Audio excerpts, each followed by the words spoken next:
मुल्क में महंगाई का पारा बदस्तूर हाई है। रवां हफ्ते महंगाई मजीद 0.11% बढ़ गई। शरह 37.07 तक जा पहुंची। इदारे शुमारियात के मुताबिक 19 अशिया के दाम मजीद बढ़ गए। चीनी, टमाटर, प्याज, आलू, अंडे, लहसुन और LPG के दामों में इजाफा देखा गया। दालों समेत 16 अशिया की कीमत घट गई।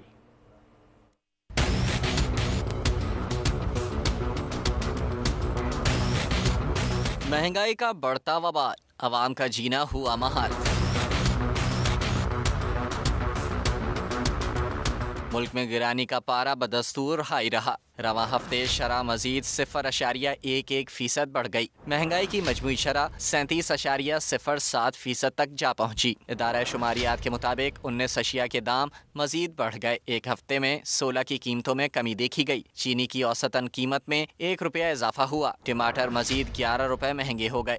LPG के घरेलू सिलेंडर की कीमत 98 रुपए बढ़ गई। एक हफ्ते में प्याज, अंडे, लहसुन, आलू की कीमतें भी बढ़ गईं। जलाने की लकड़ी, दूध, दही, मटन, खुश्क दूध के दामों में भी इजाफा हुआ। रवां हफ्ते पेट्रोलियम मसनूआत, चिकन, मसूर, दाल, चने की कीमतों में कमी आई। दाल, माश, आटा, सरसों का तेल, घी भी सस्ता हुआ।